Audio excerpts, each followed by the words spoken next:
வல்லினம் வரக்கூடிய இடத்துல இடையனம் வரக்கூடாதுன்னாரு. சார் என்ன தீர்க்கதரிசி சார், 15 வருஷத்துக்கு கழிச்சு நான் நினைச்சு பார்க்கிறேன். வல்லினம் இருக்க வேண்டிய இடத்தில் இடையனம் இருந்தால் அது பாட்டுக்கும் பிழை, நாட்டுக்கும் பிழை. அதன் பிற்பாடு இன்னொரு சந்தர்ப்பத்தில் எங்கள் தங்கம் படம், நானும் மாறன்லாம் உட்கார்ந்துட்டு இருக்கிறேன், கிருஷ்ணமஞ்சு டைரக்ஷன், நான் பாட்டு எழுதிட்டு இருக்கிறேன். எம்ஜிஆர் ஜெயலலிதா பார்த்து ஒரு காதல் பாட்டு, நான் அளவோடு ரசிப்பவன்னு விஸ்வநாதன் ஒரு அளவு கொடுத்தாரு. அதுக்கு அடுத்த வரி போடணும்னாரு. நான் அடுத்த வரி போடாம வெத்தலை பாக்கு போட்டுக்கிட்டு இருந்தேன். கிருஷ்ணமஞ்சு கேட்டாரு, என்ன அடுத்த வரி போடாம புயலையை போட்டுட்டு இருக்கிற, அடுத்த வரியை போடுனாரு. நான் அளவோடு ரசிப்பவன், அளவோடு ரசிப்பேன், எனக்கு ஒன்றும் வரல.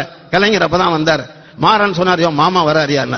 வந்தாரு, என்னையா வேலை பாட்டை எழுதுற அப்படின்னாரு.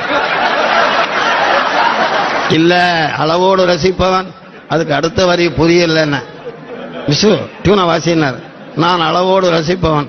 உடனே அடுத்த வரி சொன்னார், எதையும் அளவின்றி கொடுப்பவன். எம்ஜிஆர் எழுதினார் பாட்டு, எம்ஜிஆருக்கு கலைஞர் எழுதிய பாட்டு. நான் அசந்து போயிட்டேன். நான் 1 மணி நேரமா வெத்தலை விட்டு கண்ணமெல்லாம் வீங்கி போச்சு. இவர் எழுதிட்டாரு.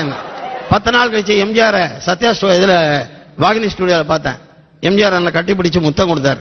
என்னென்ன விசேஷம்னா, அளவின்றி கொடுப்பவன் என்னை பத்தி எழுதிட்டு, நீங்க முத்தத்தை கலைஞருக்கு கொடுங்க, இது அவர் எழுதினது, நான் எழுதினது இல்லைன்னு. இப்படியெல்லாம் கலைஞர் பெருமானம், அறிஞர் பெருமானம் வளர்த்து விட்டான். அந்த வாலி இங்க உட்கார்ந்துகிட்டு இருக்கிறேன். சத்தியமா உள்ளத்திலிருந்து ஒரு உண்மையை சொல்லுகிறேன், என்னை வளர்த்து விட்டது திராவிட முன்னேற்ற கழகம். நான் எம்ஜிஆருக்கு நிறைய பாட்டு எழுதியிருக்கலாம், ஆனால் நான் எழுதிய காலத்தில் எம்ஜிஆர் டிஎம்கேல இருந்தார். இந்த பெரும் புகழெல்லாம் இன்னமும் நான் கலைஞர் ஏற்றி வைத்த விளக்காகத்தான் எரிந்து கொண்டிருக்கிறேன்.